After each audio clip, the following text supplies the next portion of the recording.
kwahwe aya galamse hu adwuma akotu galamse ase a enam soma wo ye no sojani no na ebusuafo na lance minister de to omanim se aban beye de waso ye bia efe ye ni hyehyeye ohu na edom kuma wo mbrahye begom na wore kire aban de ewom wo oya brem central aban krachi panyin o aban bombodro ntwe nsensan na yira asofo a wo hwe efisem so ye Muntaka Mubarak Mohammed honorable kahu en wakasa de atudwa kire mu sese ne etuo esene nam montene so no ehu pa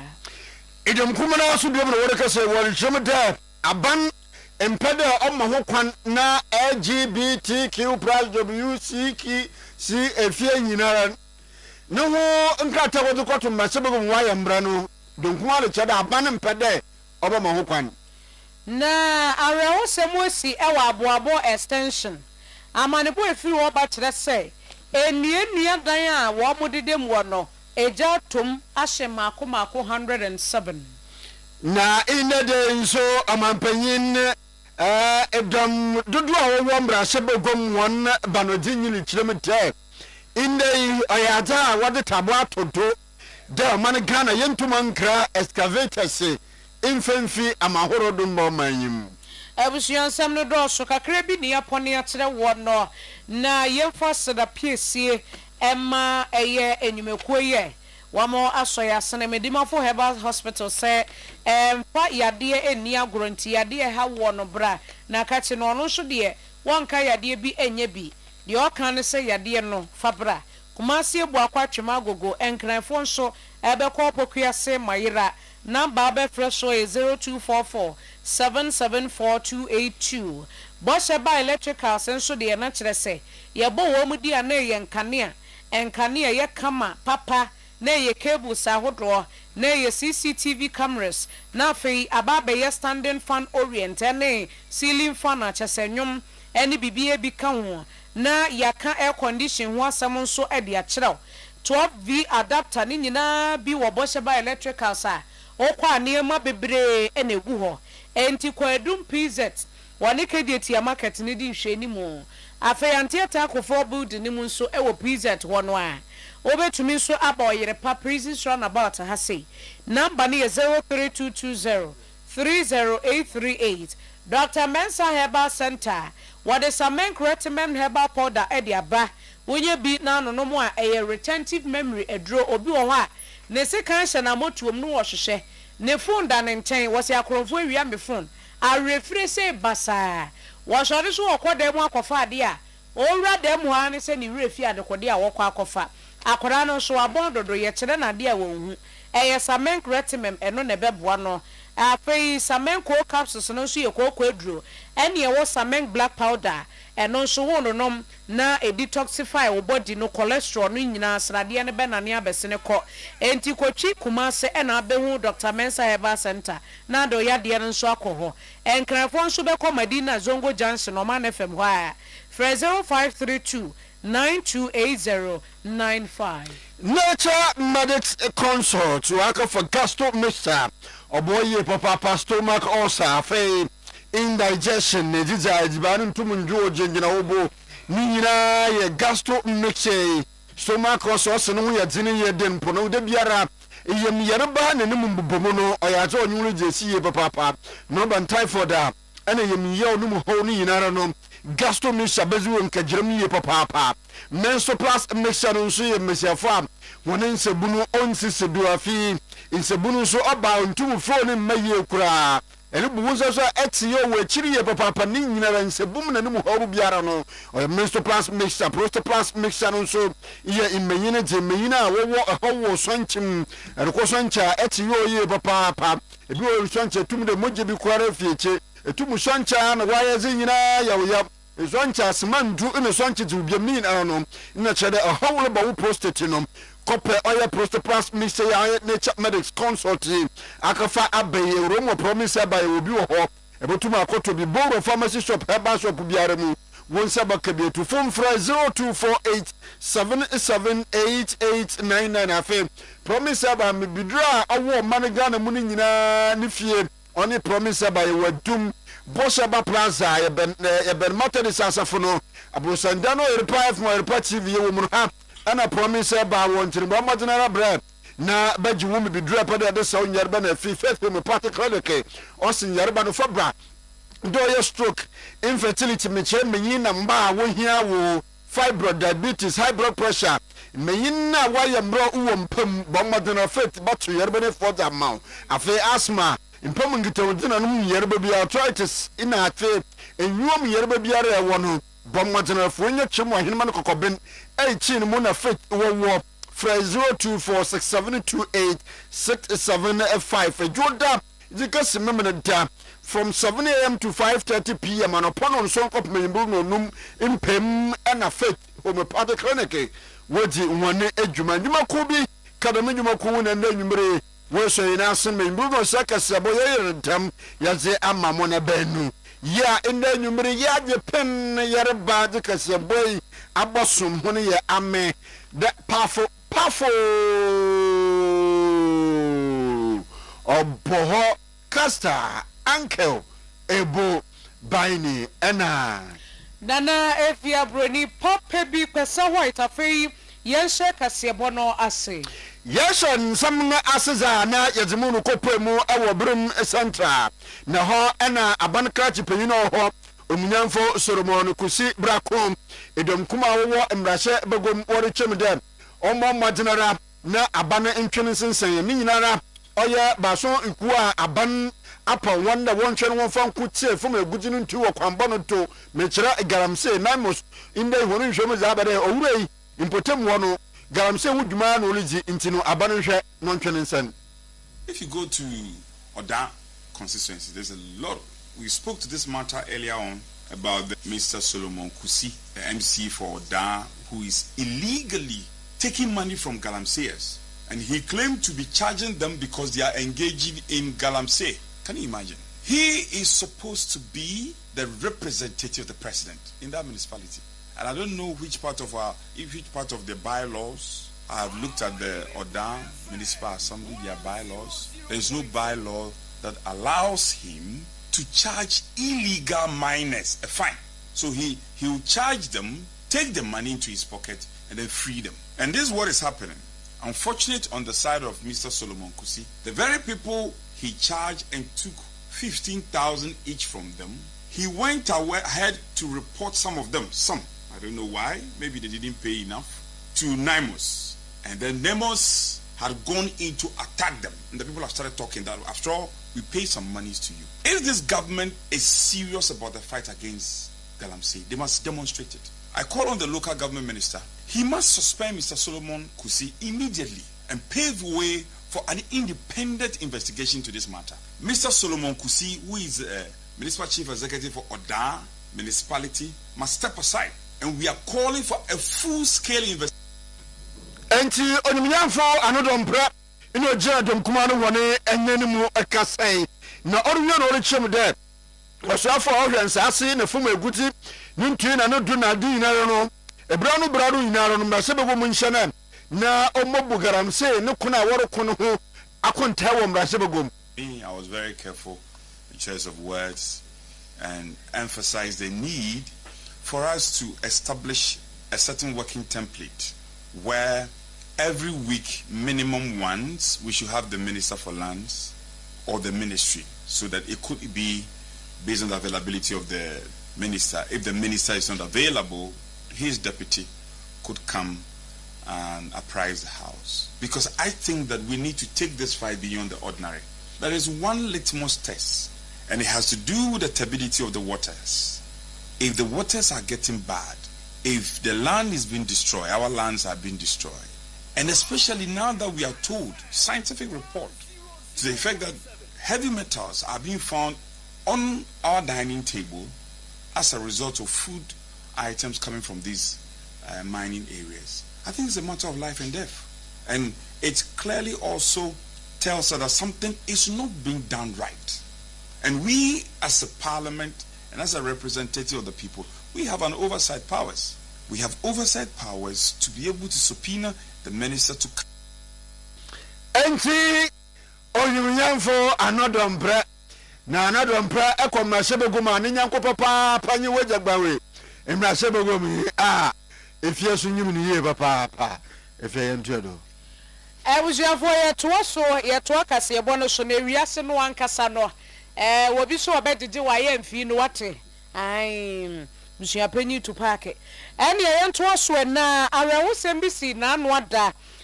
yewura anasa branch bi afra na private safo Japan wo ye sojani wosrani na womo eyese womo kwakɔhwɛ ama galamse a ekoso ewo anuam anasa anuam kyerem eyade a womo kɔ hɔ ekoyi operation illegal mining na kyese ekoso hɔ no na yese wono nkonkɔhwɛ eni hu dwuma na womo kɔ no na womo ka no ekonya nkwanhyi enam so ma wosrani wode to nananom ewonse do na enam so ma Lands and Natural Resource Minister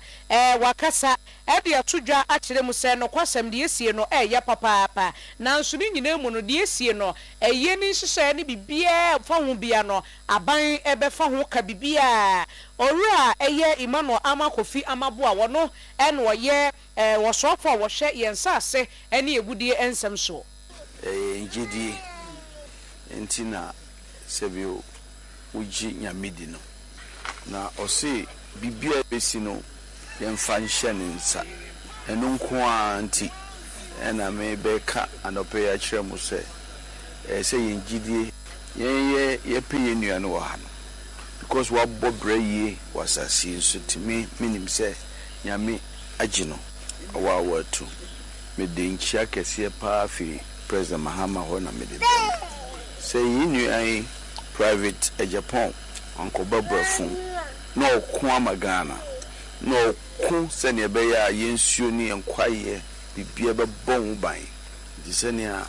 so ya pini aken enumnyam bia ese ye de to ho hihye bia ese ye na ese ye so gina omame ne abusua achi ye be ntimi pese mo shedin ne atunu mono atun atuen amuti asese mo bano akun edinikra magana yewura Emmanuel Amakofi bua wono wasofo ya wohwe yensa ase na emu adorode so ene yete ne nka no na Chief of the Army Staff Major General Lawrence Kweku Betanu enso ede ya konsem abusua no kire se wo mo beye de ombeye bia basobodie bia se fatase edema eye wosre ni na wono mo de akata ne chi no wombe ne sa pepepe ede amma no ntie beto akasebo no so na yetua kasebo no dwa na yedimi kopemu gwamna sebego mu biem na edwamkuma wo mmarahyɛbagum no wore kase de adanu bi LGBTQ+ bill bi a wode kɔto mmarahyɛbagum mande yenya mbra no yediri ye papa mmenyina wofo mmenyina wo fache show ma mi ne bempa fa wo ha wabaye aja twede yenso so de kora wo man mu emma na ma kajimi wo ho obotum wa hwema ma kma asal ka fa wunyan ku besia nono na ne ho embre yi dom kuma wore kyerem de bayan da fo enum ni na wayar wode da man krata no kwoto mmarahyɛbagum na kyerene speaker babu ni kyerem de wonya abotan wore ye hwehwem mi no nkyɛ bia wo baba wose enda so wakada sɔre ya order paper nkyɛ de ma ɔkyerɛ ekwana adwumagya mmarahyɛbagum wode hore nyima wo begito damabili wanse na moto de biem no wose yi abana kanu ho wakashem na chefogum fu wonechi imre wompere yejitum. This bill blocking it from being featured is a big disappointment to the people of this country, to the over 93% of Ghanaians who believe that marriage is between man and woman. It is a big disappointment to them. We demand that if it was oversight or error, it must be added to the order paper so that next week it is laid and presented for first reading because on record it has satisfied all the processes by the dictates of our standing orders and has been duly approved to be presented, laid for first reading and consequential referrals. I thank you, Mr. Speaker. Na ono ana oya yera intim fadwo mmarahyɛbagum yi orekasa na nusi Adam dodo a won bra shebe go won ba na jino imiamfo mama yerega so no se hwe awu intim amampanyin mahama ebe enye hoɔden sonko bi kura ye ejere ku de nde imre ombre ntantantam nanso ebra amampanyin na adan kwakufu aduwa abane mu no ena wa hoɔden asan na ndo abane den masa nyabotar maheni ye ba chamran. President John Dramani Mahama has indicated time and again that any moment that the bill is brought before him, he will expeditiously sign it. So my honorable colleague, Honorable Ntim Fojo, even though in the 8th Parliament, I really didn't see you actively involved in having this bill passed. I know you were a sponsor of the bill, but as we considered it, I didn't really see much of your involvement. And also, when we were all putting pressure on President Akufo-Addo to sign, I didn't see you helping us to put pressure on President Akufo-Addo. I didn't see you. I didn't see you resisting, you know. And now you have found your voice, and you think that President John Dramani Mahama or the NDC is conspiring not to have the bill, you know, introduced and passed. I can assure you that we are very committed to having the bill introduced and passed. Yeah. Echi onyumnyafo mahama yerga etomdodo awo mbrasebe gom wona banotinyi nano jisam ena echi oleka changing for Akufo-Addo we yehu da mo well mahama ba sisi nyenye de kasa ne yankwe na wasofo ya wɔhwɛ efisɛm so yira muntaka mubarak na wɔde atudwa kyerɛ mu sɛ ɛnɛyi etu ene na monte so a ye register ye no sɛ buburuja no ɔman no beebi a ye ne nam no kyɛ sɛ ye pa asomdwe o na sɛ nkrɔfo kurakura basa saade a asomdwe bɛyɛ de aba ɛno nti na aban ayɛ nhyehyɛe sɛ nyame ya dom a December bosom ye besim ne de di kan ɛkwa akosi January bosom no ne de to so edunum de wamo ye exercise atie sikrom agigi etuo bi ehyehyɛ nkrɔfo ho a ankrata enimu. I mean, the Minister of Interior authorizes gun use in the country. So even if the Minister of Interior gives you a gun on 30th December, it expires on 1st January. So we want to take the later part of the year to do this sensitization at a time that almost everybody's gun is expiring. So as it expires and you're going to renew, you come in the new regime. Because we are trying to digitalize and make sure that we keep track of every arm that is in our country. If we had done it in June or July, and somebody has already been given a permit that lasts up to 31st December, when you arrest the person, you say that, oh, but my license permit allows me up to 31st. So that's why we did it towards the tail end. So that it juxtaposes itself with the expiry of almost every license that you have. And we added 15 more days. So that within that period, you can take that one to regularize whatever you have, or if not, surrender it to us. Beyond that, when we get you with it, we'll prosecute you. Na yera honorable Muntaka Mohammed no enete ne ka na no achi ene wode tudwa akyerem se ne nso ade friend say domestic violence so obi ni obi wo fie bia ne ba ana ne yere ne kunu na opopo no epo edwe no emprempre no ade ne start ye na nka wode ho nsɛm aba na ne wo moye ne ntem na ekoba se chafu de evidence wo dada na nyina destroy nti na amenne domestic violence won sem no kra no ne kan no akwakoye bibie ho no mo. But you know, we have the DOSU, the domestic violence units of the police, and we've been working so hard with the gender minister. Yesterday we had to even hold an emergency meeting with the minister of gender to fine-tune, because they have departments that handles children issue, they have departments that handle women issue, and we also have the enforcement and the prosecution. So I was telling my colleague Namomo, Honorable Namomo, the Minister of Agenda, we need to work in a collaborative way, because you see, sometimes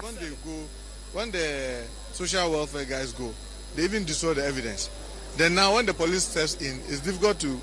do the prosecution. People say, I'm going to call police for because you went there and you destroy all the evidence. So we agreed yesterday in the morning that they work in a very collaborative way, so that even the first move is done together with the DOSU unit and the criminal investigation department, CID, so that we make sure that we preserve the evidence and make sure that we step out of the prosecution. Wei yira Haruna Idrisu soafo wo hwe efisem so. Na ma yantu akasebo no da yembo wuro mu wo mrasebe go mebiem. Edam dodo no wono ba na junyi onyamnyamfo Mahama Ayerga no orika say da in the day no abana jinjise bia no mu ayagini ya bapa ofan garamse no nkwen no ho. Ente firi mu ntuma wodu tu fom na chada wode sense ase de se kwa ibrotu garamse no ntumu se Yesu tini nyina no excavators no na yerika say aban wode se bia ba se the excavator ni fema horo du je bo pro man ga no mo ayagini ye papa enti aban le bono mo mate wo garamse no nkwen no no le kire me de in the day contractors are way akon wo sa dan na wo hia excavators bi mpo abo epin de nji se na aban za aba na olo ho wo yene papa e wo hon anomotum nti no wanwe ne won bo hon nti aban le bono mo mate. It has become next to impossible to import excavators into this country. Next to impossible. I have been approached by even contractors, road contractors, who have legitimate road construction contracts from government, and they are having a difficulty even getting permission from government to import specifically excavators for the purposes of their road construction projects, because government is very, very keen on limiting the influx of excavators into our country. Artisanal mining has been happening in this country since colonial times. But what aggravated and created the vast expanse of excavations across the country for the purposes of small-scale mining has been the introduction of excavators into the country and the involvement of party kingpins in trying very hard to get governments to compromise and allow them to carry out these operations. So no more excavators come into the country. Those out there have been arrested. And so we don't see the level of excavations that used to happen. Galamseje ina yeyere dadao na modu bribra wajin seminyi bra yaje excavator ba mi ina afa amanyofo ena banmu mpanyimfo bia wode woro ho agim ina oni nti wa magalamse wajin semu no onyamfo Mahama Ayerga na no roto do kate abana mu panyini biara ensebo so mu amanyi biara ensebo so mu de galamse elutubin ye de yeso afo emra wade ba chechewo no anya mra kakaba kura. Unlike in the past where party kingpins, where reports were brought by ministers showing that government officials are aiding and abetting, today any government official found to be aiding and abetting will be arrested. Any party official, no matter how high, whether you are at the national level or you are at the regional level, if you are caught, the president will not say anything. He will allow the due process of the law to deal with you. A mere allegation against you is creating a problem. Even a member of this house who is alleged to have obstructed the enforcement of the ban was arrested and arraigned before the courts. So I can say that when it comes to the commitment to fight Galamsey as a menace, the track record of this government is unparalleled. So we are ready, and we believe that you are mentioning the name because what? This government has taken action. Just bring the evidence and this government will deal with that person ruthlessly. Until you have from Mahama Ayerga na banu penyin biara aswafo manyo biara wo bo so mu da garamse na li yebina embranyu be di pa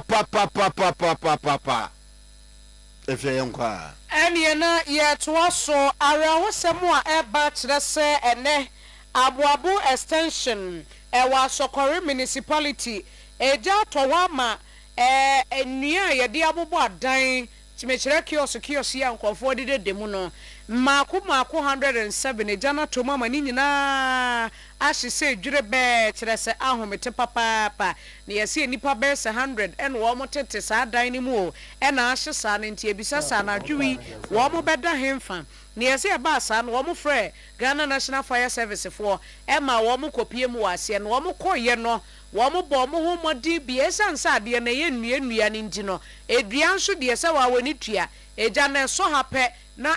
esime akwa ha na etu akwa ha na ewura ha nti time a Fire Service for timi dumu ja ne wie ye be se 1 hour eni echire no na se wo mo ennua dan ni nyina ahye kura na enye ho nko na ebisi ye yeso kopie mo baby eni nso a ɛwɔ nso obi bedroom mako miensa afia bedroom ɛwɔ mu yɛ mako miensa 3 bedrooms no ɛwɔ nso ni nyina ahyese adwere bɛ na ne yɛhwɛ senka yɛnsa bɛka DO1 ana DO2 Peter Adem wɔyɛ Ashanti Regional PRO Edema Fire Service na yɛne ne di nkɔmɔ nso yɛnya no na emom no baby eni deɛ no yama ne bɔ for Hamza Mohammed ɛna de hɔ ama ne bɔ ɛbrɛ yɛ die ne siye Hamza Madre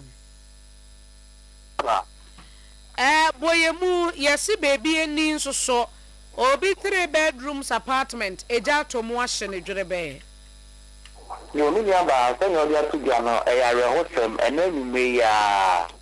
ebe na abobe no num apa hosema aduanan na kubo no sia ya nurse ni mami bia ni bia so akọ retirement na ni fi a wasi no eye 3 bedroom apartment ana eja wode adane ayata bia ketewa bia omo na omunim no e wa ayata bia ba bia no ye adwuma no a wakwa mu bi dodo na akọ no wo fi eja o shobo nkaka na ene no wankwa adwuma enti awia no one ne baba akọ e de ka akọ ni na mo no ma na wo fi ho ana mo ta ekọ mo fi nti mo fi ni efe o mo te eja ato fi ho no nyame no kweri ni na ba mo ba ya efi ho de aye grabu na no ka say enyo ma wo bi ho nyina sinimro akofa ba tete enkofo o de o honi ade ade bi ni nyina ase na passion so etina control jana me no ka say jana ba fom na efi na ni no wo titi source ho honum ade ebo a ne se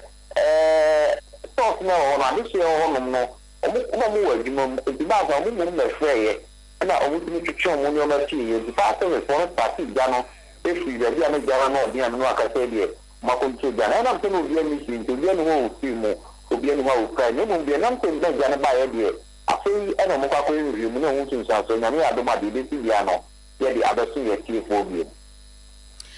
ye da se papa Hamza ebusuafo yensem treni Hamza Mohammed ene ye no ekodi nkomo bebi eni eja ahye obi fie Onyumyamfo Eric Opoku iyosafo a ono na ene asoya ore ejiban na ekoye honsam ministry Ministry for Food and Agriculture ono no dano no panyin no lechem na Ghana fo monka makomantu mu yem papa na akoma monka ntu yem ni nyide ehun na nanse nkomo bi nam mframam de ina de ehwe yan injibana yeji nso ayanom enam ayawe galamse ni ntui ena inra wode fafranchi ni nyinara no oyaja indubon waba injibana yeji miye papa no na opanyin ne kan bi kwa se yawe nama onam inra galamse fodi ye nti yan na memekru na agi nyina wuwom no chem na dabi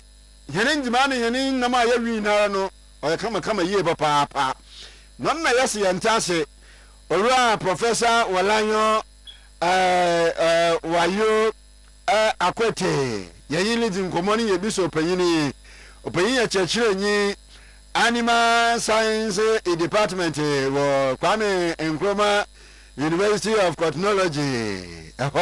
ana opanyini ochirade mamankan news member hwemanyim nonna ye pere ye biso opanyini de Ora Opoku osuafu na sema okay no kwa ba no wo mo san de mo nkomodi nyanne ya ta menhwem bebre na waba ma wori chema yensu ayanom ahwenra Ghana wata insuwe what is prefer insu na inede wadi nyansu wadi me ma yanom wori che bra nka wadi prefer Ghana wata insuwe When I do what the friend do, why be brave, papa, and Manisa Swinchi, so cry animal crown morte. If you remember Brena, but walk at in Sassino Crown Pono, Macrin and Rubia, what you are saying, walk comment to the end, that's woman. Nina was sound of bun. No, so free, no, some more cut their gun of Fontaine and Akuman to and Adam Norton in remove by and a yellow Popocujina too, Mordecai de Massamino. Na yerebo yeno majini yabo oya professor oya wala ya akote na inede yine jinkuwa yanasa kana da mense mise yinaran yerebisan na ni yo hono nso no ojamayen yentu akase ebo so na yesi OSP anase Office of the Special Prosecutor yera kisie jaben yesi ne enkofo asase ebo ne so bo se owura no ene ne office no che secretary hye kankan dwiri mu die enya sem keto wo hokora na no na emrahye bedwani emo manfo a wo mo ewo menhia South Abato mpehia so Honorable Nana Eje Bafo Ewua wode atudwa kire mu se ne special prosecutor wono nso yede so bo abone de a ene ani kwan se ye ma no kwan se wono ankasa enye wono an ne hunhwehwemu da bi enye ne sa wono akoye ne hunhwehwemu ba de oba de ope no obeka se mekoye hwehwemu no Office of the Special Prosecutor ya mode atu ye so se ye corrupt no enye no krente sa enti we no aba ne sa ne yempe obi fufura se nipa no nso ebeye investigation e de afa wo mu no ho. To resolve those allegations certainly would not be the office of the OSP, and tactically it's even not good because presenting those evidence to him, right, by submitting yourself to him, you are submitting it to his jurisdiction, you are agreeing that he should resolve those matters. What if at the end of the day he rubbishes every allegation you have made? You wouldn't have gotten justice. Enti we emrahye bedwani ewo menhia South Honorable Nana Eje Bafo Ewua de wo bra na ho bro hwe finish hard we dey wo de akwaje bo se besika de wo bebre tu wunya ho hwe oyuyamfo Emmanuel Kwame Frimpong onye Oyerepa Kwame Frimpong bia na oyuyamfo Kwame Frimpong ya bankrati panyin ewromu wo Tano South ahafo mantem no mu na orkase de mensin no mu oyada Hey, Bamba ho ejumaku ani baso kwa wapo ni nyina wo ni nyina no podi nseru gwa kono mu inu bono no noma ende imebu no wate sim wo mpotem ho no wolu to desa osane de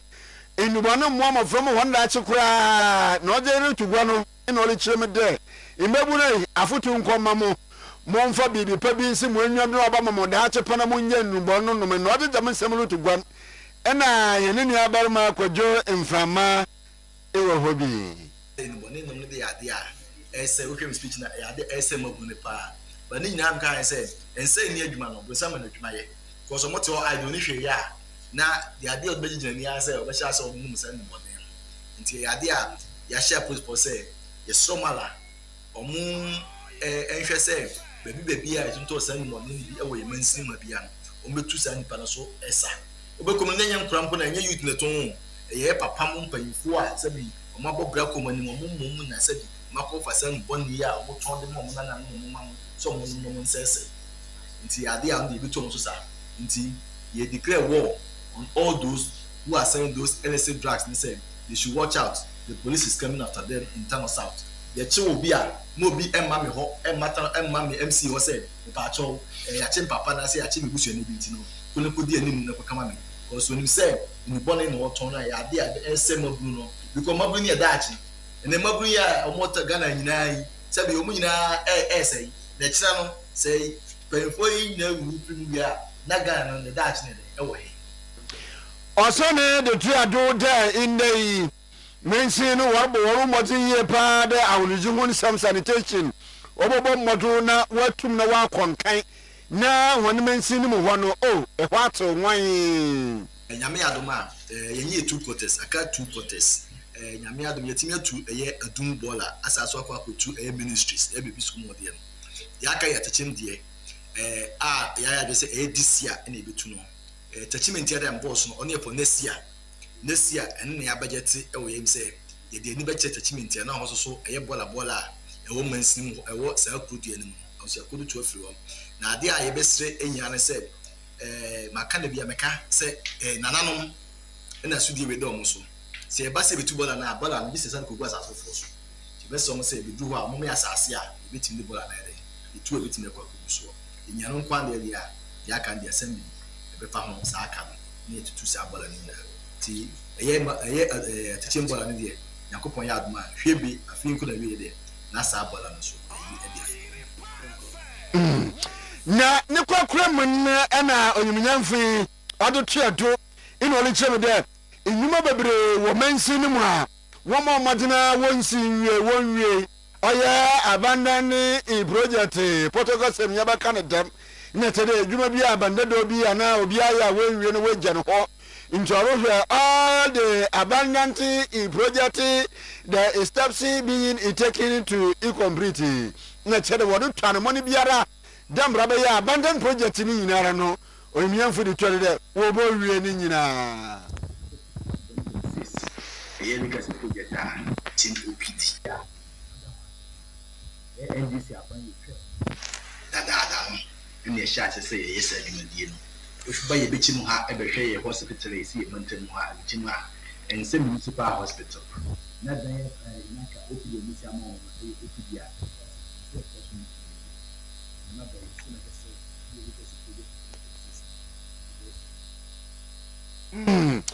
Anti onyumnyamfo Emmanuel Kwame Frimpong Tano South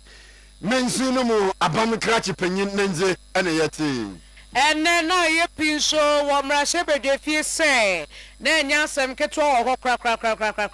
na yesi ene mrashe bedwa fortuna ase na nkomotwetwe ekwoso eye Haptel wo mo software system no ani yesi yera majority leader sorry no waka de obeka nyina fine obi ankahwe afei minority leader yera Alexander Afenyoma Ken enso sorry yo no say Mr Speaker me kano kura kiremu NDC for me kano kura kiremu mo ye kwahabra pa first of all when the to buy ni ebisa say ebo di entia en wo kire say Haptel software eye wo system yi a ye ka ho asemi time wa MPP te so a ye kofa ba ye mo kasa ye na Haptel for mo software no wo system no enye enkoye enye papa na ho ahwan ene ese ene mo ko MPP for ko na NDC for ene mo ba ye a mo kuro ya afi de Haptel no eye kama na ze mo ye kwahabra munye muni suban munye enti ese yero Afenyoma Ken obuso a wakasa a wotetire mu no na yeze deputy speaker bia ye owura Bernard ahiafo waya na wose minority leader ehwa na papa edwae na wose adan na ye betra mrase bedwefie ha ne ye kasa majority leader kasa mo beye din speaker of parliament beye din deputy for mo nyina beye din no akasa kama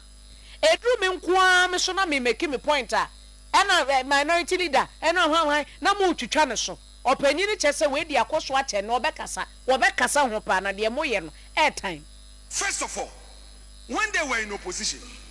they criticized the Haptel software machinery that has been put in place. They came, it's the same Haptel system that is there. 2, we are telling you that the increase in revenue is as a result of the 18% tariff adjustment. That is one. 2, Honorable Minority Leader. Mr. Speaker, when the majority leader on his speak, you never ask him a question. Yes, this is becoming one too many. I won't accept this. You allowed him to speak. When he gets to us, then you start asking questions. Why didn't you interrupt him? Mr. Speaker, don't do this. Which question Mr. did Speaker, I ask you? Don't do this. Whenever they are Minority Leader, which question did I ask you? Which question did I ask you? Mr. Speaker, you never interrupted him. When he was on his Which question did I ask you? Mr. Speaker, Honorable, when he was on his feet, Minority Leader, not a word came from you. Honorable Minority Leader. Ai mai no ni buofu pa mai afenyo maken. Ni buofu pa wase mo pesa Mr. Speaker mo pesa pa. Mo pesa. Majority leader kasa no. When bisa no question bia bisa no hwe. Wo mane kasa ya kosi tire. Eduru me nko am so de o wase bisa. Ede de meka mo pesa do. Efie no so mo ba emrase bedwom ha. Floor of Parliament no mo yesa ati se dia. Womo ti ado ahoma so womo ye namfofo womo de dada Ghana ene ezo de o we afenyo wayi no hoge so ya madam for na we ade na nya wase me omu wi afechi wo mutofofo bi wo parliament as ekire ho omu kwotena akodi fufo wase mu twitwa ne so too much majority kasa mu nka hwe minority kasa na mu twitwa no so sa eno so e kasa afenyo makene ba ko bi kura nka de be wo mu ho ba wo na maye Oso mo pesa. Ai yanko. Efia yanko. Okay. MTN Ghana. Edwuma ne mu mpanyimfo a wowo bono ahafo na bono east mantemu ba asem ne wole chemede.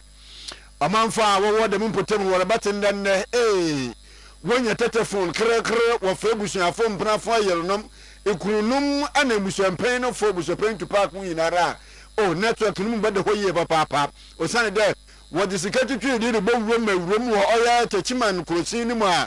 ingeta wodi wa ba fontinten fru no do wa kwankan ye papa avevofo aye besimi oya America sikan or pepe or 100 million US itopable dollars ena wajere babo room ofi afevofo aye besimi no ko na fibia no wo boboa amangita wuja ko hoye papa na ni nyina stakeholders forum akwato ewo nyane ana engineer Philip Enin auditu igwa ewremu awo MTN woni jumaja wadi mu a opanyini ina chede opanyina odano ewo bono ene nimpotem ho ena de masemi auditu igwa Ebano expansion na afiwe ye the new 10 site ena eba baby region mu mechire ahafo region bono region ena bono east region semichiche mu techiman side wono anase bono east region no ye ko techiman jema ye ko dia sempa o sa emia we nya ye the network eba ho entasa fini ko na wie no na mwehu network ewo ho de etosumi no bono region na nkasa so no ye ko brema no enene na sa ye so ye network no bi o bia be dia dance say ene your network e ho abisim new town samia we ni ano yesi site ho a inipa ho ne ye customers e woni a wo be hu improvement our network no mu eno so no ye 4G a ye upgrade e wo 4G ni so site be 215 site ni ye upgrade no intinu ye customers e wo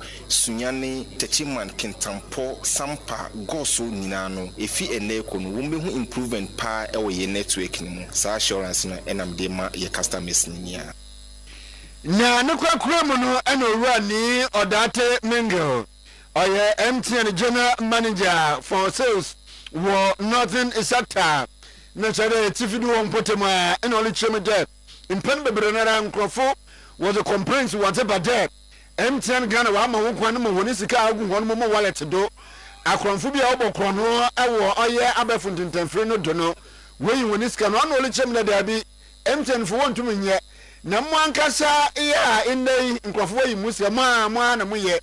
nkrofo anyu kasa ya ina du mo pini za ma hwan na amfa mo pini no amfa mo biara ekwan bi hu botum we yi musia da nti mwankasa mo ya hwe yi momo no ho asem no most of the time no obehunu na o pin number pin code no wo ho eno pa na nkrofo no target se wa ma obia o pin number ontimi enyu sika emfi o phone so enti no process and your man say opedada o amo wa bo pin number no amano na be careful with sa we know number 1 number 2 so our platform bia so WhatsApp platform bia on WhatsApp no ye 2-step verification no we sa na obia ntimi hack into we now say only nkrofo so platform so na say ebia all of a sudden we be free so man in skabi wa ho but more than verify if you nipa no so we now send ya na bia na ya hacking na yi wa ntu be hu bia so nipa wo ne ye fine pa so per 2000 no send no we hu no na nyampa because ya hacking na yi no ntino eno now treat your PIN number like your bank ATM PIN. Usika ne woho. Nti eno so no e investment. Wo sa wallet no so. To momo PIN no guard it as like you guard anything else. We release eno na be mankrofo enya access to usika. Ordinarily no say obetimi e scan without your PIN number. Anka say onfre obehu na wakoyi scan not the call. But when they try to get through to you because sa PIN number no onim nti wo no be dada am release PIN number na man. You know you don't have to do that. Nti PIN number let's all guard it. And remember 0244 300,000. That is the number MTN they be fro. To be a fro no when you sa na man na memfa. Obi fro no say the sika be di wo phone so. Why mistake akanya so onko MTN reverser. That's all.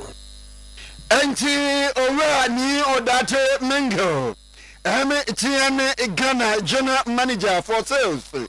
Northern Sector Ninze NYT. Omanfo ya wamo ewo chifu eye bimponso ewo ensuachire anase ensuachiri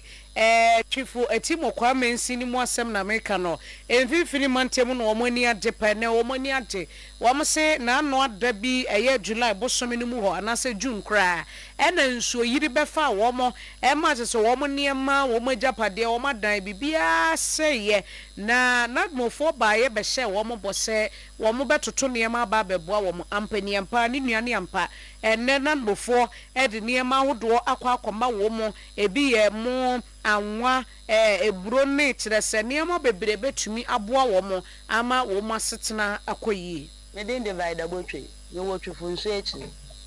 beye 15 June nso yiri be ha ya pa in fact na oya tete abanya daworo ma wa brehen nzinu akakra enti ye da abanya ase na mbom ye se ne de ma aka echi no omeye ma hen na yenye baabi yemfa ye tire nto ye da abanya ase ya da mo ase edikan mo amohwe atoye nchem so mo na mudi dwumedini na ansa no mampanyin ninsareka na etosu bi ya da ye na ye president ase enen mpanifo so sa atoye nchem etuyen wanda nanyi amfa amayen na yankopon na adumara wa kan ye se yewo bimponso nsu achi wetumi wa pebibi kakra so yemfa ndwedwe yakoma enti we ya de hye awomo ewo hwefo bemponso nsu achiri na hwefo etimo kwa mensi no na mo director Ora James Pra enso kasai bosome be miensa etunan a etwem atoye nchem kasia etukui na seweni na enso kachire na gbofo yene assemblyman any coordinator NDC coordinator wa etu anamon emi atwatwire odin bi ye ma ban ne sakan o se enyoma ye de ye dan ho adwuma o se musaka na edu be bia aban no wa adeje no anam se eco process ni ade ntu aya na eyedin ye tu ha na monpi na enra omo fe se yenko ogwai ya mi adum ye kwaye no na kire se odumfo bi adum aban ama yensaka eduane yedi we eye twifo timokwa mensi nadmo panyi Ora James Pra na yenkopemu wo efija kwabre south oye prosi no mu na in the day aban krachi epanyin madam aye aban krachi panyin na ende bambo dwumoku wetu anamona anyumoku ahorowa abona wapai mekire kware companies wa kwantrare no ena wokwa ba no wori chemu de wori bebesi gina no mu yagini ye papa gina wori besi de adan biara adwumaji biara wori si wazere ban bebia wapai abon mekire kware companies ayata wode taboro botudu ye papa wori chemu de honanu motuni na gina ena nansei aye adwumoku ya wapai abon kware company wodi dwuma bi na mobile kase bi ofresu no all down no listen for me no nyame nkote nkoja to yenchem oye ne kase ye pa no de bai no na mo tu no waje aye nadmo Minerals Commission, Environmental Protection Agency EPA, afe District Police Commander, District Fire Commander, NFA Nanmatson Kundra, Assembly Members Sina Utumi Kobi, afe Physical Planning Officer, Edema Crosino, Madame Elizabeth Sapon, Ena Ojina Wanane mu Okasai, no Adini Munchremuno, Odutuga. Yababe, the Mitia, my chief executive Bahan and they say, Rocks in Bia Stati, Bafo. 18 more obehwe because e bia yi na de obehwe no so say e ba ti yem so ye wa ha say ye protect life enkwa ho hia ti obehwe se ne ye befa ekwan a ye be yi sa rock na free wo ehu papa enenye rock ba ko wo bu se rocks ni be bra expose a eno a ne beba wo hu se ni EPA NADMO police commander lands commission fire obia oye involved ye nyina ya ba ti omo nyina wo mu advice omo de be ye de ne yenye next say wo hu say assembly wo mra wo start here wo say mra ne say wo say before wo di bibia be si form no ewiem asase ase wo say wo je permit e free assembly e bi si ni weekends holidays anajo no omo si dan no say ye koyanim na mra ne wo say de e fa na mra ne be fa ne kwan so e di ni dwuma ana krachi panyino so kasa e no richema ana motuna mo wehu mo rekodo Oyerepa papa na yemsisi wo ntimpempren no de woto anamon wo djidwuma bi fa ho soro ho mami hwe ye hase no with the potential of even earthquake line it say asase no kura kasa still no should be we are praying say ibisa ensi we ne say na mumu na technical for me ni technical eye me mani am di hu an say bo ni yiba papa EP ne no call for mo twom report akọ mutual report on the say manya yi mujibi no mo de ba say base mu free hana kakra for some time say the bear say boni beti abi pejo say be ne den yinti na so ko yinti so enti onyumnyamfo per ankra abana krachi panyina fija kwabere south nenze na yechi na ne kwakura mun ena ro Emmanuel Ade panyina kwanchafo de dwumaku ya in the day impayinfu kwansirahwe ho cast production o se mwana montu amotu mama yenwa agiye papa pare da mo ase ono bobo he mehene dwuma he agiye so ya yahwe ye biara wode yeye beda aban ase se batie yene no wanti anda na wahwe so no asoma mpayinfu aba se omra na omumra mehwe kwan ya befa so a se adwumadi a abeto ho a ayehu ama krobone ebo ho mpatemu no ibetimi eye furu omoma ba de omani aba hwe eno ne yesra aban se omaba bi se pen afibie 2019 omoba ebe si a ihu ye ne se afi omoma bibia ebeka bia ebe wakofa asundwie aba na ye ntie etimi aye blasen na omonso etimi atena ho no yesra omo se omode ba omonso mmaye na yenso yombeka akire no yenso yebesum Ora Emmanuel Ade oye opeyini kwacha for cast production if kafra yego Public Relations Officer Edema Ghana Armed Forces Veronica Ajo Ahin and what they to just say Emmanuel Stampede see here Airwork Sports Stadium Emma ebinimo hire woman kwa ebimu supre praye no wase anipa nan a na womoda critical condition mu no enne nyame adom afedie wonomo eho to womo yie pa. I would like to thank the general public for their support.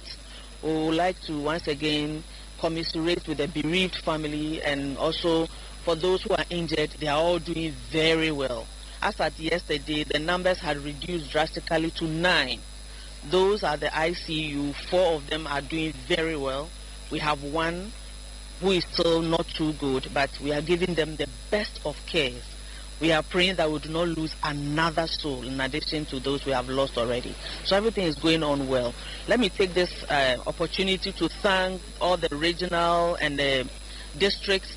assemblies that supported the screening in all the other regions so far. We are so grateful to them. And let me say that the novel thing about this year's screening is that the screening will begin in the regions and end in the regions. Nobody will come to Accra for anything. The medical, the prospectus, everything is being done at the regional level. And so going forward, I will urge most of the applicants not to come and congregate in Accra. They should do it at the regional levels, and they will all be taken care of. Any a public relations officer at the Ghana Armed Forces, Veronica Ajo Ahim. Na yambongre mu drobo na nyina jama south ukroshin mu na adrafa wo ho enenne de worusuye papa de enne gas nebo wayeten wodidi woni dwuma afi akona wo wa wo fodo wodi woni dwuma ni nyinara watenjo apansam ye papa entin wa ma woni dwuma ja worigino ni mo ayedina mo papa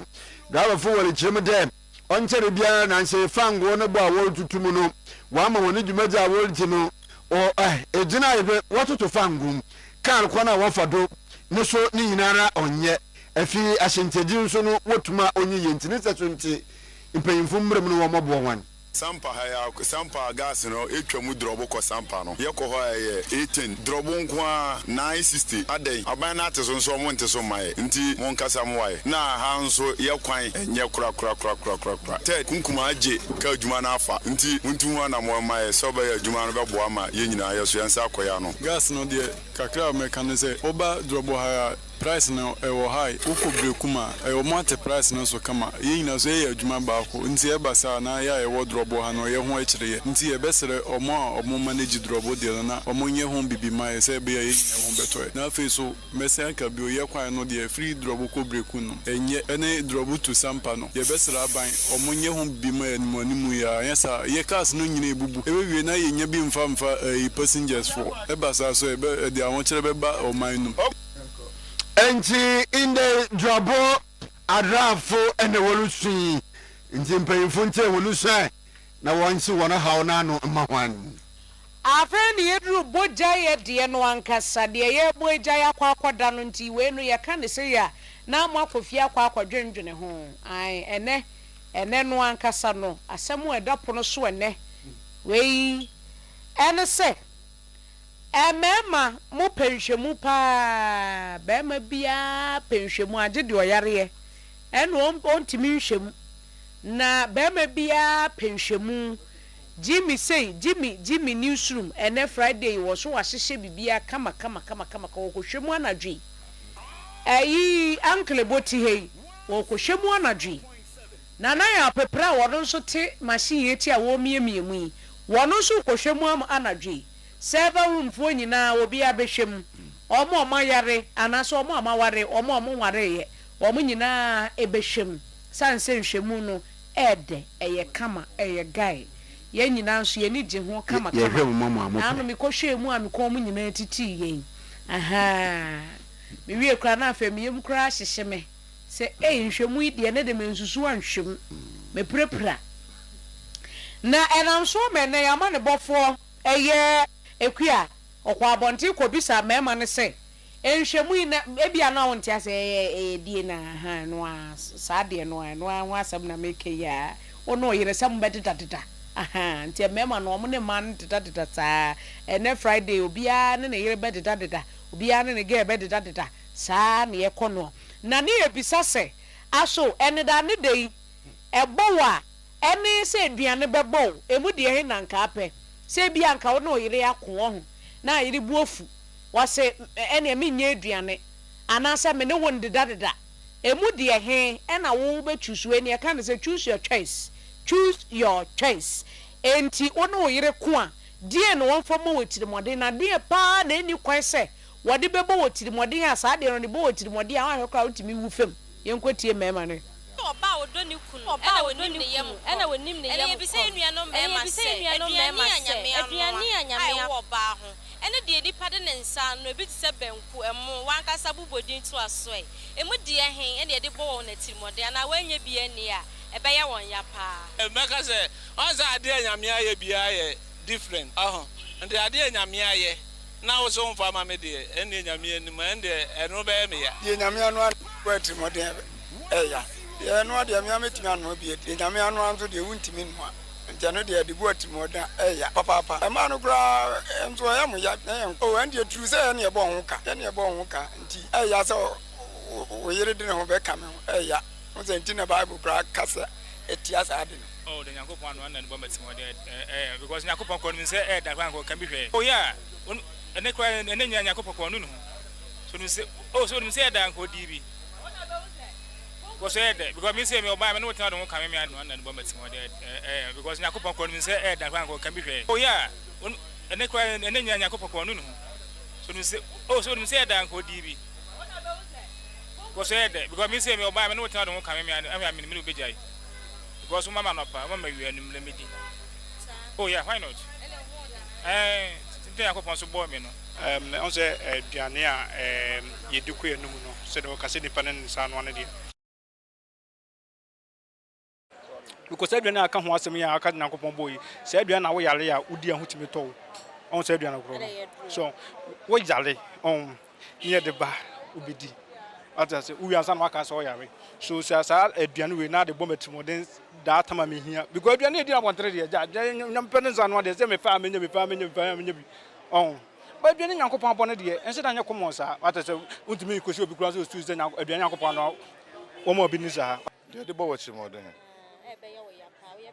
a bayo, yeah. Adrian would you come? I send you a near Janio. I dare you, you are surprised, we are sending Kada or no so my own use. Eh, ya pa, nti no bitimi wo bi sika no. Ti nyame de na best. Why? Oh, anke nye aduane aya no a, nke aduane odoman kuma abo ahye baabi. Ene na ye de bo wati modin aya, na nye aduane. Ade nti na no de ye de bo wati modin aya. Oh, say a wo betimi aba akora abedidi a wo de ntenko. Ba ye wa de bi wa wudi a wo na wo mse de akora beti akọ. Men dia say de nyame anu de dia nyame na anu a. Wo betimi de nipa anu beto nyame ya de nyame natural and artificial. Say dia natural be papa je artificial. De nyame anu anu amame be ya pa be ha me pa. Oba odo ni kunu ena wonim ne yam kom. Ene ye bi say enua no mema se aduane anyame anu a ai wo ba ho ene de nipa de ne nsa no ebi ti se benku emo wan kasa bubodi so kwashe tokuro kwashe tokuro say ya kan o ma me ya no pa ma me wi ya ma me enwume pedodo eno mo ta abọ enti we no penis ne ta abọ ne ya se pa ma ne se aduane de Ubo metiri mode wo ho a me pie mfikire ho adokono si wo menya bi ato adi no kra ene ye gare kura na si kitchen ametumi akofo gale ni medi ma ade mpom ba bi ewie wo na mom nyame anu ano wodi bonetiri mode de asembesi ti mema no omso omo pe edie ne chen eduane pa efia bojai ene efiara wo ile ntufo emre obehwem ene Obehwem. Waba. Na hwe no wempe pra ho. Last week ma wo ko mu titin do. Ele meto boa. Ah na wato bo. Emfra wo ma me. So just so nansi anan wo ho. No mo jiska no. Nti ma me ma kanjen. Matia bo. Oye ya na wo ho matia. Na wanom. Na ho. Nti no kanjen bobua efia ene nyimu obi obohwem ye papa kanjin ne najeke e drink ne e water ye injibandro wo minti obo adwuma wo homleto izukometo ebesan so nya benefit o sanyere bade oye kanjin ne najeke drink ne water o sane de calcium magnesium potassium iron all the calcium inside Intinisa suntenum kanjina omo wo honam ye moto eda na ho insukwanji aronum na wayi fi wo wuri ni mu no boyi baka de oye antioxidant na chede ni nyina wo nsum no mu a enuma na chede orohuhu wo wuri ni mu enum nso anchene ye kanjina no bo na penso enuma obobo wo kidney wo heart na wo liver me kire akoman srabo na hawa no enuma momojesa odja fusen wo wuri ni mu papa nti kanyiro nyensu bi gake oyinsu enuma ade so ho yereba bo shop biarem na pabi na to etufumbo modinara wonfo woni nchemu obraman UGC ana tafo new road abawa route junction no do horara for 0241449191. Divine Mercy Cosmetics, another Erica Cosmetics, say, or the body cream is about this seminar.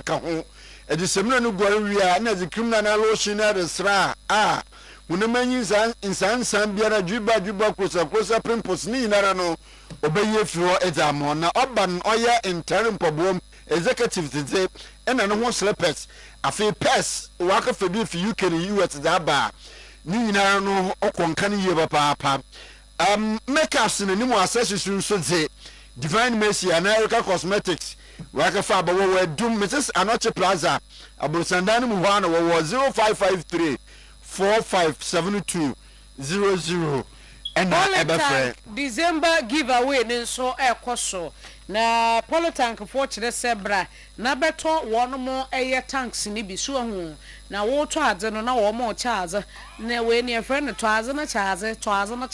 aha also so beto original Politank wo mo ho a ene wo konso dia ne ama special gift e dia pay so na dia kwa akodi bronya na wo mo se wo betumi etu susumo ana sumo super na sumo no ana sumo super na dia wo yi a e se wo achade na yetu o emienu wo benya achade wom na oba nso so enya ne de ne ehianse wo ba no se mipesumo ana sumo super emu mienu no wuchu su ba ko bia se opa eno na achade ne yemienu na de aka no abeto ne de achade ne ye ba ko na Politank for omo hippo omo rambo omo sumo ena sumo super aha enti kwaje wo de kwaje tank wa wo si fie no wo behia Politank eno a ne se obekọ ho no akwa kwaje wo de kama Politank was a papa no ankasa na time with destiny on Oyerepa TV ya de my child my prayer conference every wo me ba me mpaibo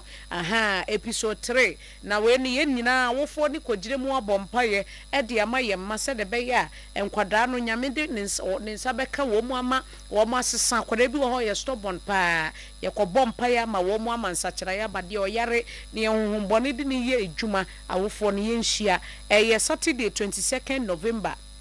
anopa no wotwe finance wochena asem na meken anopa no wotwe fa pepepe nense ya saase de akwa wie no mienu enefa wo legacy ho ye no wo Asafo Labor Runabout Kumase woni Total Fuel Station di nhweni mu Apostle eye nuakon wono na dwumedie wodi mu ntintimai pa asofo bebre nso ebeba asiepi bo sheba electrical saje abo dwumedie ti dom afi Oyerepa nsuo kan wo Express Group na Express Montessori School so for Reko Herbal Center na Legacy ho wo mu nyina nso eka ho bi na Promise Broadcasting Limited nso nyame ya adoma 5 December all night ye de afini nyina ekwa wie ye papa eno nti Friday 5 December anadwo no wotwe anase no nkono kosi ahwache no 9 de na chese all night no de yehye so asofo we fie ha nyina wase bi edum Oyerepa ase ha ya ene ye no adwomtofo ye kwaku jesi jojo ahen mebelo kire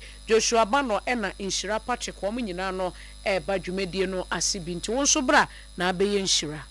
Promise Broadcasting Limited Jumejiri Baji Shadow Sun Kokra Partners and Pairs. What I miss a war. When was the last time Ebra Ochuma and you would fubi Mwa Jumeji Sun Kumbi Mudimu Kweshe Mudia na Muye Pasero Mwangasa Mokaka Mo Inyamabia Moye Agrubia Muji and a Montubia Mutu Odi Nje Odeba Mano Monturum ehune ye bia che mensuro Promise Broadcasting Limited Jumeji Partners and Pairs Jumeji oya kwenya di mo ye papa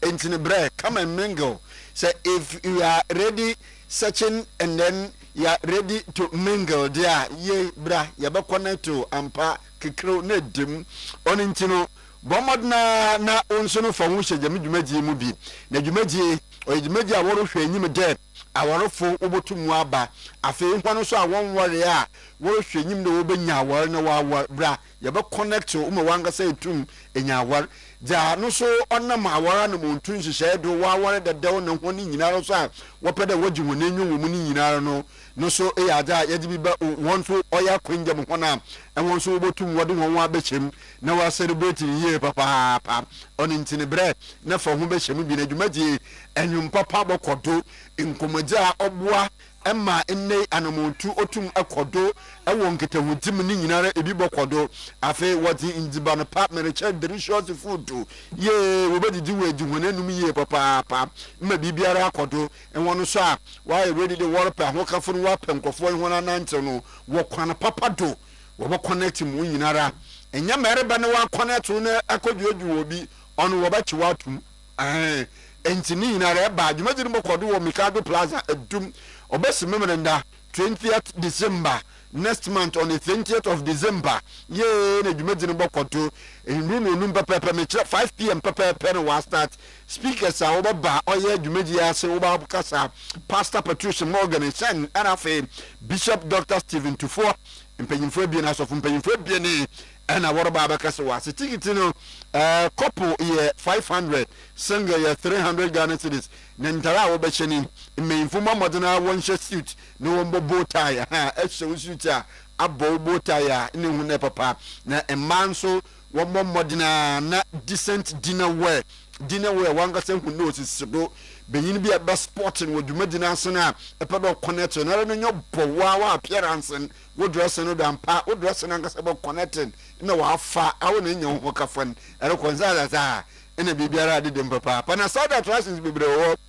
dem ba medical nkeno enziban ena anonom de me drink food and drinks be available assorted food and drinks baba afi red carpet or live band babo afi 360 video booth ewa the video na ejina na olutwa no na olutwa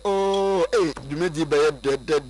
de photo shooting na abokodo afi na wa special stands bi wo ho a ni na ebokodo internet pep dumedi ni munchirem if more information na epede eso ebeso dumedi asena sponsor bomodena for 0506 044 834 0506 044 834 and 0249 725 017 now also come na also no fa go and then rekindle your marriage or your relationship at that when you are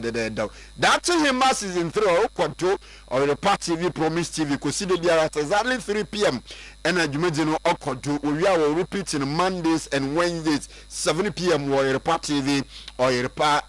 party TV Promise TV entin bomodena epede obiara supporting no odinkunyim odwumadi mu a bomodena na vote man wabra dial star 920 star 55 hash and a trader as a contestant no code no as a we botuma call oye a download vote easy app no so no na a vote is a man na faith in party clinic e dwumoko a enne or sponsor and also dwumadi in asen nyerbe biara oro ho no bomodena for code and faith in party clinic from one wahima kokobeni 18 0244583859 one also a pede a sponsor that in season 3 able to my friend 0242087473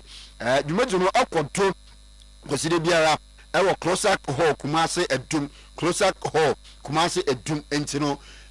koside biara at exactly 3 p.m. I will be biara wie no ebotuma akọ na so live show akodu ebi obi repair 2 and 3 bedroom flats na wa rent enunchino bomodinara there obi repair 2 and 3 bedroom flat wa rent open wo miaye santase atasumanso ahodwoda ban sokoban TUC tech bomso kentin krono asokwa na atonsu asokwa atonsu kentin krono tech bomso TUC sokoban ahodwoda ban atasumanso enafe santase also on page and semiare fear from fre I was at be baby na ebobo na fre 0245 911 009 ya de yinka bo eto asom Nana ya wamuako ahen aguna busua pani adansia krofom madam efia sapon ye pani kwanchefo oda okromu eye makrela no Kumase Lucy Dompre ewo enkran Jimai Madompre USA Dora Dompre enkran oba pani ekua mansa akrofom anti nana ya wofa kwaku usu aguna dumasa busua ene maami ekua eye konse busua ni nyina achim suedro aguna edumase ebusua ye wo achim suedro mu nyina ena afi aguna ebusua panyi ye wo no ewo achim odan nana busumuru nana kwaku dua srebo edua na ebusua panyi asante kenchire wofa kwame eja akomani suedro oba panyi Rose efa akomani suedro ene ebusua ni nyina se womode nyina Madam Grace akomani daya wansore wonyemfinhia eduokono 90 years ya wada November bosom de toso eduonu enso ewo eye ATG 41 Chirapatre Estate ho ena wonomo ebeye eyie no nti womode maami betumpem amejamfo aba bejam na fei eye Emmanuel Methodist Church ewo atonso agogo womo asodem ho ne ye kwakoye efusom ede ama ye maame no womu wie pe womu de maami bekwa akopie mu adanse akrofom na wonom akwa akope ne korabia fei ebusua kire se 29 eye November eye memenda 29 November no afei womu beko Baba Yara Sports Stadium VIP car parking area hono akwa kodwa eyie no eso yense ne nso se maami wombeye na eyie bibia pene korabia ya wada na 29 na ye Saturday no mum wonom akwa akoye eyie na nase wom akotoa eyie ne so ewo eye Baba Yara Sports Stadium na ne kwesi ada no eye 30th November Emmanuel Methodist Church atonso agogo eho ene wom kwa akode Nyankopon ase ebusua no na afi wom firi ho ba wom akwa akwotena se ewo 41 Chirapatre Estate ya na chese wonum atoa eyie ne so anum sikase firi wi adonko kosi enwumre no nsia eno nti omanfo emeja wom otumfo se tutu ya wotosumienu eya asantehene nana Jemfi kumani ya wotosumiensa pampa so hene nana ajekum kusi ya wotosumienu otumfo oyoko hene nana ahinkuro osei poku ya wotoso enan eya ahinkuro hene okofo wade asim ya wotosumienu eya wade dumaka se hene ebusuapanyi oduro dankwa pampa so ebusuapanyi opanyi akwesi yeboa ewo Kumase oba panyi echiama aka baby enso ewo Kumase emma eye John Yaw Amoa dodo na friend Bra Yaw anase Ejakobo ho nana anase Anna Opare Ekufu ewo Nkran Emmanuel Opare Ekufu ewo Techimai Felicity Osei Jem Ajeman ewo Kumase Very Reverend Margaret Mansa Ejakobo ho enowo ene ebusua ni nyina se womo nana womo bibia ohenini nana adwoa sewa abebio dodo na womo friend nana ekua mponsa eda ya wansore nana nyamfinhia oha ene 904 years na nyame ya doma womo de eye ohenini nana adwoa sewa bebio ebeto mpamu nyame ya doma November bosom de toso eduonu ensia eya wada ewo pampa so Ejakobo ho eya ahemfie hwa efiri ahomache no nan kosi enwumre nonum na fe ya wada November bosom ne de toso eya eduonu enson no na wonomo ede maami akọ presbya sorry ye wo patase pampa so Ejakobo ho efiri anopa no ndu aye wufusom kama ede amano na fe eye pampa so hene ebetena edwom pampa so hene betena edwom ukuada eye 26th ede akwa kosi yawada 27th no entini yenhye no nso ewo ho pampa so hene ebetena edwom 26 to 27th November ewo pampa so Ejakobo ho ahemfie hwa enu nti yenhye no nso efiri wi apremto wi adonkono edi kosi enwumre eye no nsia na ya wada no ansoso no ebepem ye maami krabia ewo bo ho musieye na kirese yakata ne ti kama enu nti omanfo emre wei eye dotiye yenhye no nso ade hye nyina yenkwe yenkoboa ebusua no kasia bonesi yera Emmanuel Odro Korea samuvu payino sem Ra Jimmy Clive executive producer